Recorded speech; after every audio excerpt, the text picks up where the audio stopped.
ایک گھنے جنگل میں ایک چھوٹا سا بندر رہتا تھا جس کا نام منو تھا۔ منو بہت ہی نٹ کھٹ اور شرارتی تھا۔ وہ ہر وقت کسی نہ کسی شرارت میں مصروف رہتا تھا۔ درختوں پر اچھلنا کودنا، دوسرے جانوروں کو تنگ کرنا اور پھل چوری کرنا اس کا پسندیدہ مشغلہ تھا۔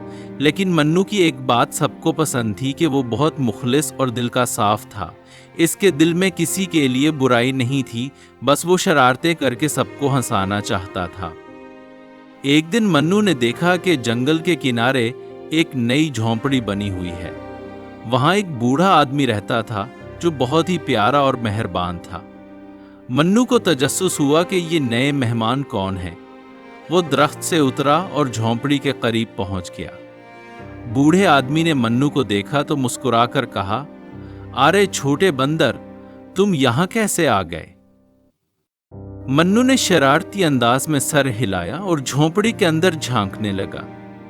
بوڑھے آدمی نے اسے کچھ پھل دیے اور منو خوشی سے اچھلتا کودتا واپس جنگل میں چلا گیا۔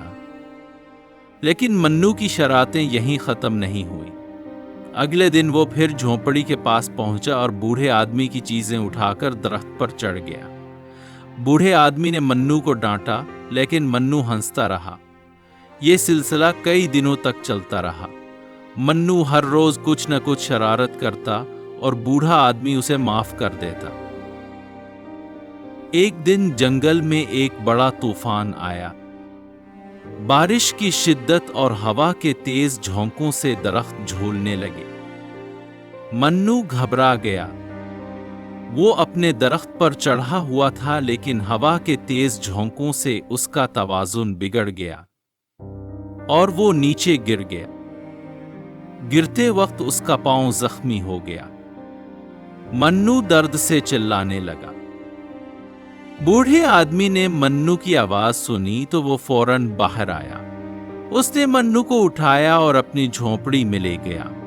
وہاں اس نے منو کے زخم کو صاف کیا اور پٹی باندھی۔ منو کو بہت افسوس ہوا کہ اس نے بوڑھے آدمی کو تکلیف دی تھی، لیکن بوڑھے آدمی نے اسے پیار سے سر پر ہاتھ پھیرا اور کہا، "چھوٹے بندر، شرارتیں کرنا بری بات نہیں، لیکن ہمیں دوسروں کے جذبات کا خیال رکھنا چاہیے۔ منو نے بوڑھے آدمی کی بات غور سے سنی اور اس دن سے اس نے شرارتیں کرنا کم کر دی۔ وہ اب بوڑھے آدمی کی مدد کرتا، اس کے لیے پھل لاتا اور جھونپڑی کو صاف رکھتا۔ جنگل کے دوسرے جانور بھی منو کی تبدیلی دیکھ کر حیران رہ گئے۔ ایک دن بوڑھے آدمی نے منو سے کہا، "منو، تم نے اپنی غلطیوں سے سبق سیکھا اور اپنے دل کو صاف کر لیا۔ اب تم سچے دوست بن گئے ہو۔ منو نے مسکرا کر جواب دیا، "ہاں، میں نے سیکھ لیا کہ شرارتیں کرنا اچھا ہے، لیکن دوسروں کی جذبات کا خیال رکھنا بھی ضروری ہے۔ اس دن کے بعد منو اور بوڑھے آدمی کی دوستی اور گہری ہو گئی۔